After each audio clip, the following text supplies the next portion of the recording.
The moment I saw a flock of pastel-clad women popping champagne bottles in the middle of my hayfield, I knew today was going to test every ounce of patience I had left. There they were, a group of HOA elites sprawled across my land like they owned it, complete with wicker picnic baskets, silk blankets, and a violinist sawing away at some pretentious melody that had no business near a cow pasture. At the center of it all sat Karen, head of the HOA and self-appointed suburban dictator, a woman who'd once tried to find me for parking my tractor in my own driveway. I took a deep breath, counted to 10, then decided counting wouldn't cut it. Kicking up dust on my ATV, I rode toward their absurd setup and stopped just short of the chaos. Karen peered over her oversized sunglasses with a dramatic sigh, as if I were the one ruining her day. "Oh, Jack, don't give me that look," she said, waving a manicured hand. "It's just a little gathering. We needed a rustic ambience for our luxury picnic experience, and your hayfield is perfect." I stared at her, then at the mess. Expensive charcuterie boards, imported French cheese, and decorative pillows that probably cost more than my monthly feed bill. A few of the women sipped wine, smiling at me like I was the hired help. One even clinked her glass and cooed, "Oh, you must try the brie, it's divine." My jaw clenched tight enough to crack a walnut. "This is private property," I said, slow and deliberate, like explaining to a toddler why crayons aren't food. "You didn't ask, you didn't pay, and you sure as hell don't belong here." Karen let out another theatrical sigh, the kind only people with too much money and too little sense can muster. "Oh, don't be dramatic, Jack. It's just a field, nothing being harmed." I glanced at the crushed hay, the high heels sinking into my soil, and a half-eaten platter of prosciutto teetering near an irrigation line. "No harm," she said.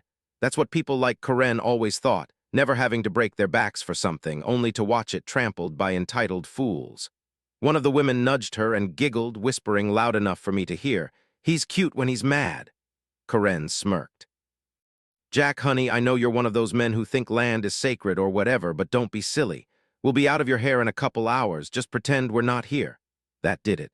The sheer, unfiltered audacity of this woman snapped something in me. I stepped off the ATV, arms crossed, and kept my voice low and steady. "You might want to pack up, Karen. I'm serious." She rolled her eyes so hard I thought she'd strain something. "Jack, be reasonable." "You wouldn't actually kick out a group of ladies, would you?" I smiled, a slow, knowing grin. "Oh, I wouldn't dream of it," I said, "but you might want to leave before something else joins your picnic." She scoffed. "Oh, please, what a few cows, maybe a goat." I turned toward the paddock where my two biggest, most territorial bulls, Tank and Big Red, lazed, eyeing the scene. They weren't mean exactly, but they loved investigating new things with their horns and 1,000 pounds of muscle. Karen must have followed my gaze because her smug expression flickered. "Jack," she said, suddenly less amused, "tell me you're joking." I didn't answer. Whistling, I strolled toward the gate. Behind me, the violinist's bow screeched to a halt, and the rustle of silk and linen told me the ladies were starting to squirm. "Jack!" Karen's voice tightened. "Don't you dare!" The latch clicked open loud, satisfying, and as the gate swung wide, the air shifted. Those bulls were about to turn her luxury picnic into a barnyard brawl. The second that gate swung open, the atmosphere of Karen's so-called luxury picnic flipped like a switch. The soft hum of refined chatter gave way to the heavy thud of hooves as Tank and Big Red trotted toward the unexpected buffet. They weren't aggressive, but they were big, hungry, and not accustomed to silk tablecloths fluttering in their pasture. The violinist reacted first, his bow slipping from his fingers with a strangled gasp as he stumbled back. One of the women let out a nervous laugh, still clinging to the idea that this was part of the charming rustic experience, until Tank shoved his massive head into the nearest cheese board, sending an array of imported cheeses flying like shrapnel. That illusion shattered fast. Karen shot up from her throne-like chair, hands clutching her designer sun hat. "Jack!" she screeched, her voice hitting a pitch that could have summoned every dog in the county, and maybe the bulls too. "Get those monsters away from us." Big Red, meanwhile, zeroed in on a champagne bucket, his nostrils flaring as he sniffed the ice before nudging it with curiosity. The bucket tipped, and a bottle rolled straight into Karen's lap. She barely had time to shriek before Tank, enthused by the chaos, charged at the picnic setup with surprising gusto. The sheer force flipped an entire table. Glasses shattered, expensive rosé splattered across silk blankets, and pure pandemonium erupted. One woman tried to salvage the remaining food, but Big Red mistook her flailing for an invitation and lunged, prompting her to hurl an entire wheel of brie skyward in a panicked shriek. The cheese landed smack on another guest's head, sitting there like a sad, creamy hat as she screamed bloody murder. Someone else dove for the violinist's instrument, desperate to save it from the approaching hooves, but tripped over a fallen wine glass and tumbled into a bowl of artisanal olives. Karen stood frozen, eyes wide, arms outstretched as if sheer indignation could halt the disaster. That fantasy crumbled when Tank, still hunting snacks, nudged her shoulder with his massive head. The force sent her stumbling back, arms windmilling until she crashed into a lounge chair. The uneven ground did the rest, tipping her over and rolling her straight into a pile of crushed crackers and trampled fruit. The remaining guests took this as their cue to abandon all dignity. Expensive heels were kicked off, sun hats flew into the wind, and half-eaten pastries hit the dirt as they bolted for safety. The violinist, perhaps still in shock, made a last-ditch grab for his instrument, only for Tank to snort loudly, sending the poor man sprinting in dress shoes faster than anyone could have predicted. I stood back, arms crossed, watching the chaos unfold with a satisfaction I hadn't felt in years. They'd waltzed onto my land, treated it like their personal playground, ignored my warnings, and now they were paying the price in mud-streaked dresses and shattered wine glasses. I'd given them a chance to leave peacefully, but Karen being Karen had refused to listen. She finally scrambled to her feet, her once pristine outfit a wreck, dirt, ricé stains, and what looked like expensive pâté smeared across her sleeve. Her face twisted in rage as she stomped toward me, oblivious to the hay sticking out of her perfect hair. "You!" she shrieked, jabbing a shaking finger like I was the root of all evil. "This is an outrage. Do you have any idea how much money you've just cost us?" I tilted my head, pretending to mull it over. "Well," I said, "judging by the wreckage, I'd guess a couple grand in broken glass and wasted wine. But hey, look on the bright side. You wanted rustic." She let out a noise somewhere between a growl and a sob, her composure cracking like the picnic tables under Tank's hooves. Karen opened her mouth, clearly gearing up for another tirade, but before a single word could escape, Big Red took a sudden interest in the flowing fabric of her dress. He lowered his head, sniffed, and then, before she could react, clamped his teeth around the hem and tugged. For a split second, everything froze. Then the unmistakable sound of ripping fabric sliced through the air. Karen let out a shriek so loud I swear birds scattered from the trees half a mile away. She twisted, flailing to free herself, but Big Red seemed to think it was a game. He tugged again, sending her stumbling forward as the already ruined dress tore further up the side. It wasn't until she yanked herself free, practically diving out of his reach, that she spun back to face me, her eyes blazing with venom. "You are going to regret this," she hissed, her voice low and shaking with fury. "I am going to make sure you pay for every single thing that happened here today." I raised an eyebrow, unfazed. "For what? You trespassed. I just introduced my bulls to their new guests. Didn't think they'd share their field?" She stood there, panting, red-faced and absolutely livid, letting out a noise that was half growl, half scream before turning on her heel and stomping off. The remaining guests, looking like survivors of a natural disaster, scrambled after her, dragging what was left of their picnic supplies. The violinist, now missing a shoe and starring like he was rethinking his entire career, gave me a weak nod before limping off with the rest. I watched them disappear toward their fancy subdivision, leaving behind a battlefield of overturned tables, crushed strawberries, and a few discarded handbags too heavy to carry in their panic.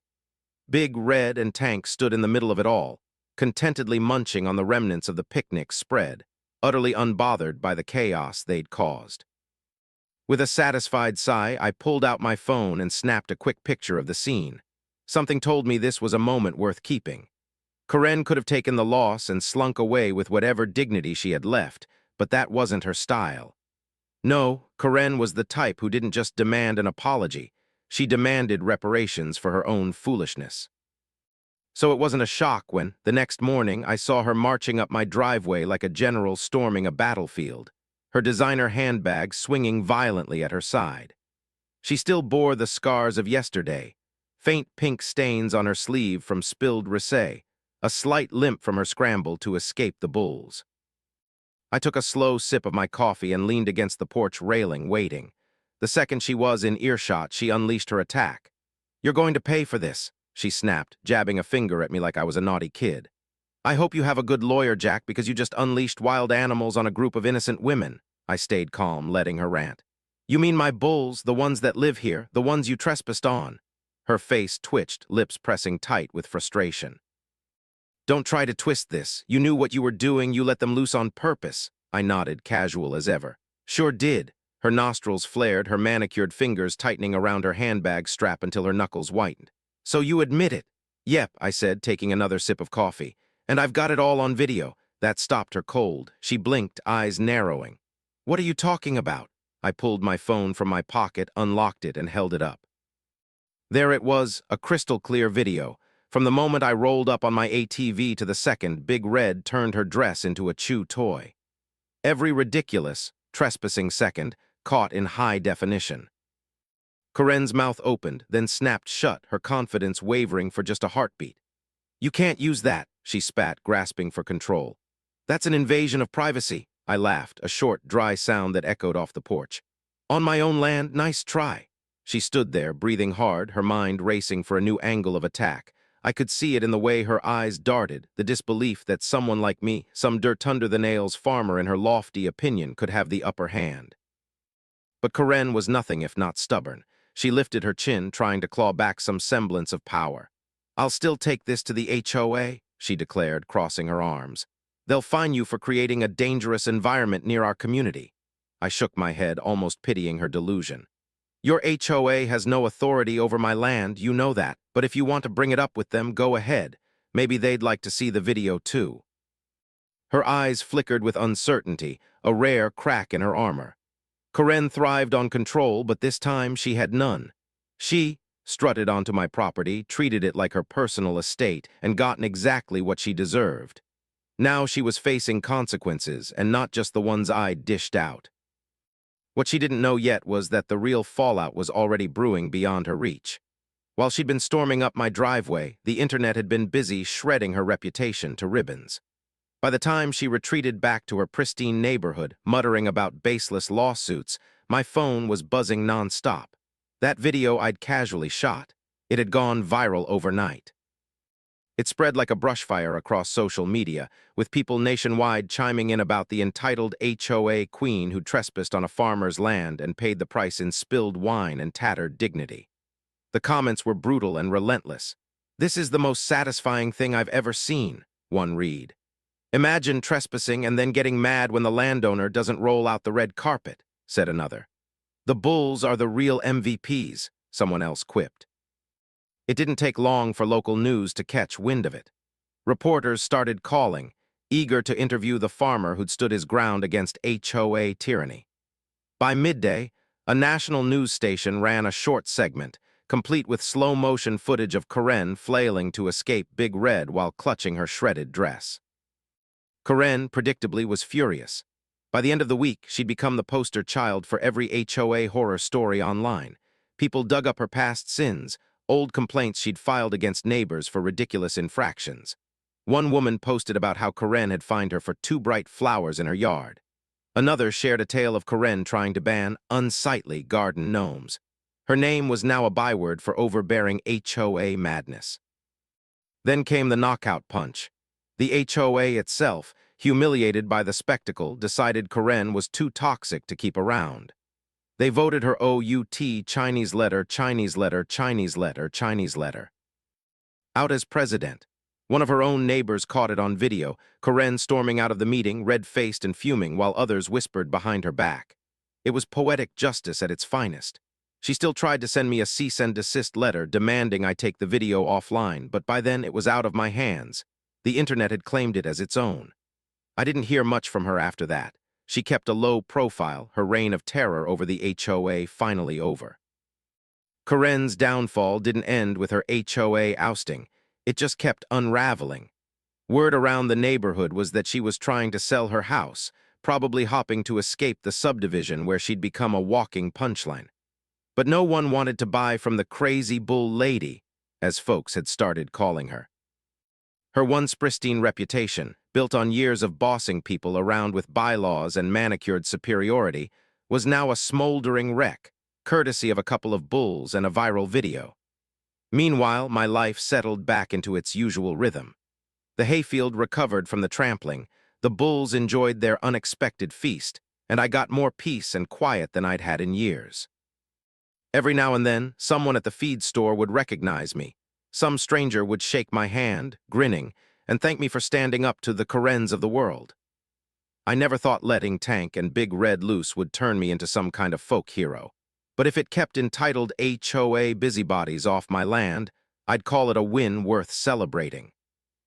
The whole mess started as just another annoyance in a long line of Karen-led intrusions, but it ended up as something bigger, a story people latched onto because it hit a nerve.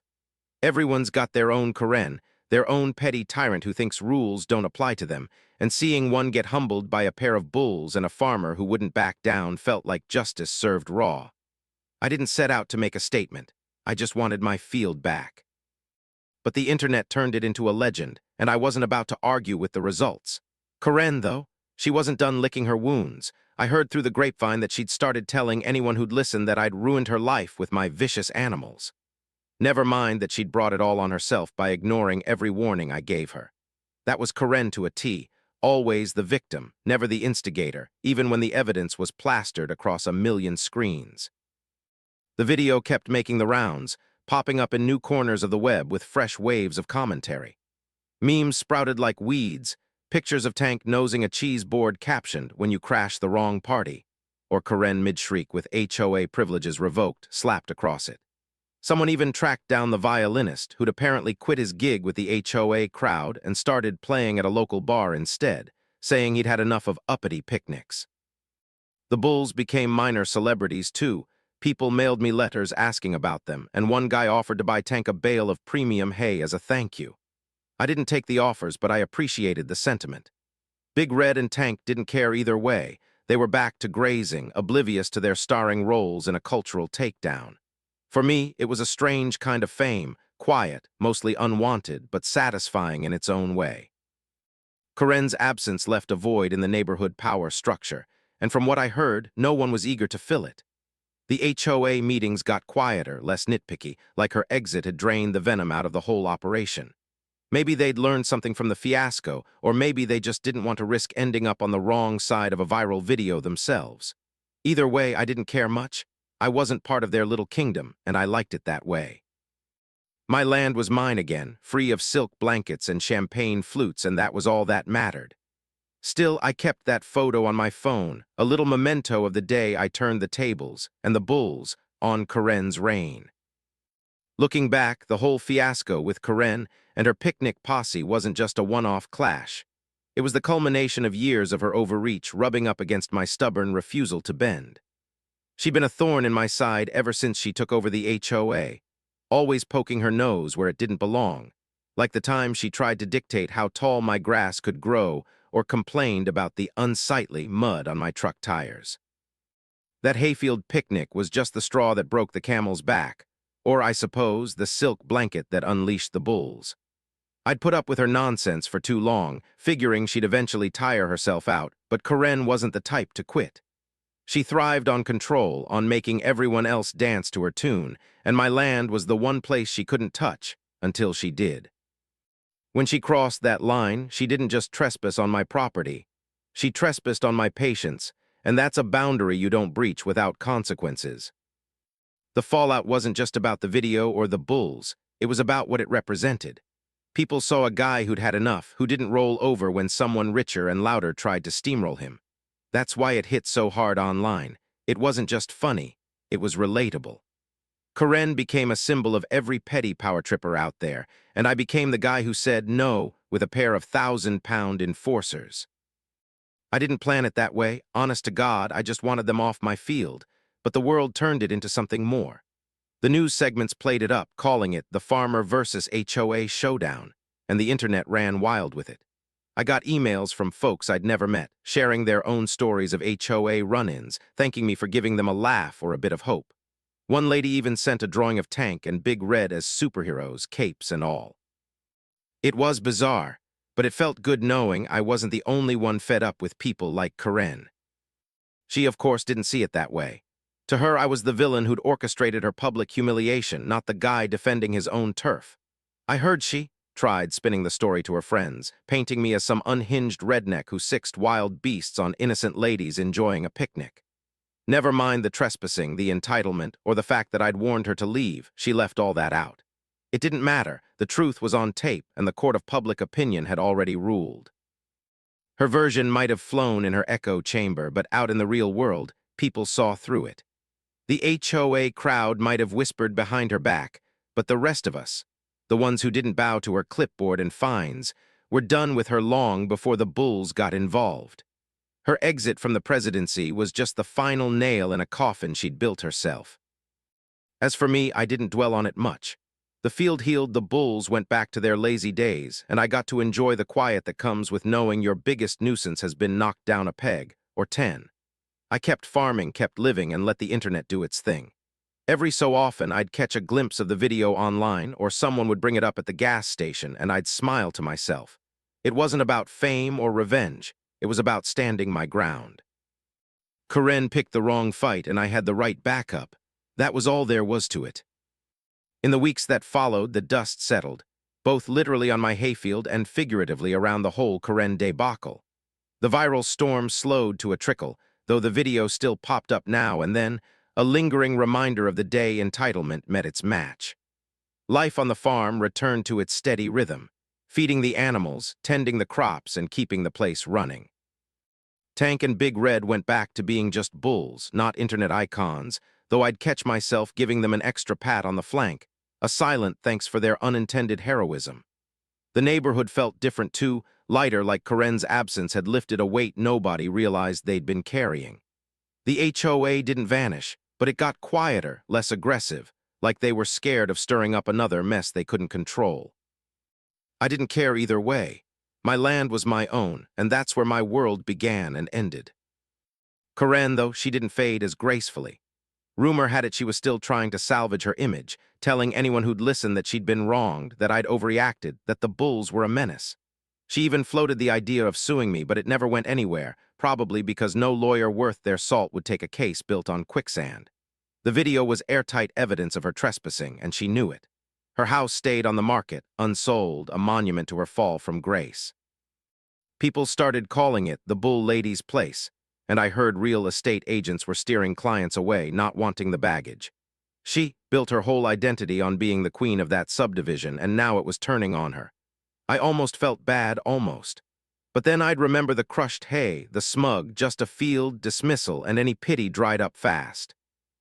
The strangest part was how the story kept rippling outward. I started getting mail, not just emails, but actual letters. Farmers from other states sent notes about their own battles with nosy neighbors or overzealous HOAs, saying they'd cheered when they saw the clip. One guy from Texas wrote that he'd named his new calf Little Red in honor of Big Red's dress-ripping debut. A teacher said she'd shown the video in class to spark a discussion about property rights. It was wild to think something so personal, me defending my land, had turned into this shared thing, a rallying cry for folks who'd had enough of being pushed around. I didn't ask for it, but I didn't mind it either. If it made people think twice before trampling someone else's hard work, then good. For me, though, it was never about the spotlight. It was about that field, my field, and the principle of it. Karen thought she could take what wasn't hers because she had money, status, and a title from some HOA handbook. She was wrong, and the bulls proved it. I kept that photo on my phone, not as a trophy, but as a marker of the day I drew a line and held it. Every so often, I'd scroll past it and grin, remembering the chaos, the shrieks, the satisfying click of that gate latch. It wasn't about gloating, it was about knowing I stood up when it counted. The world could laugh or cheer or whatever it wanted. I had my land, my peace, and 2 bulls who'd accidentally become legends. That was enough.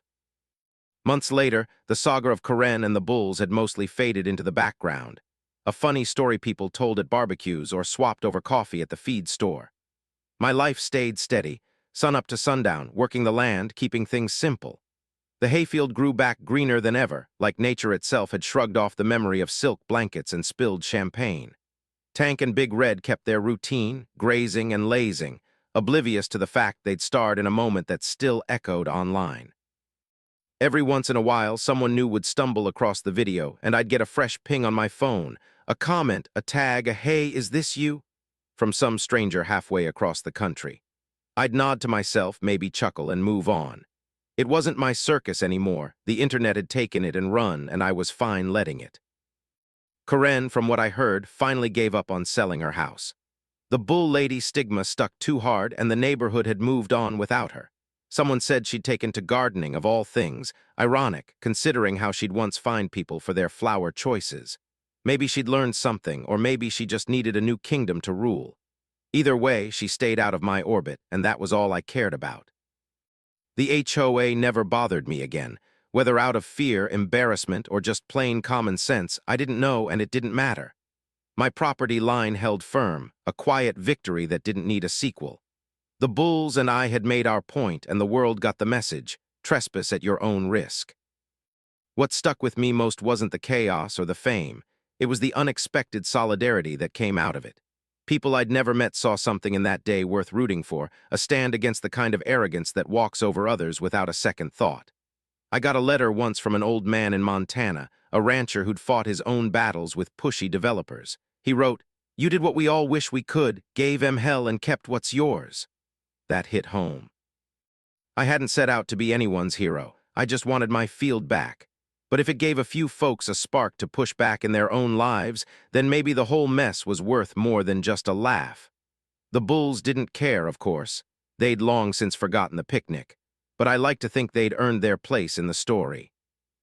In the end, it all boiled down to something simple: my land, my rules. Karen tested that, and she lost. The video, the memes, the news clips, they were just noise around the core of it. I kept farming, kept living, and kept that photo as a quiet nod to the day I didn't back down. Sometimes I'd catch a glimpse of Tank or Big Red out in the paddock, chewing cud like nothing had ever happened, and I'd smile. They'd done more for me than they'd ever know, and I'd done right by them too. If keeping one more Karen off my property was the legacy of that ridiculous picnic, then I'd take it. Peace, quiet, and a couple of bulls who knew how to crash a party, that's a win I could live with.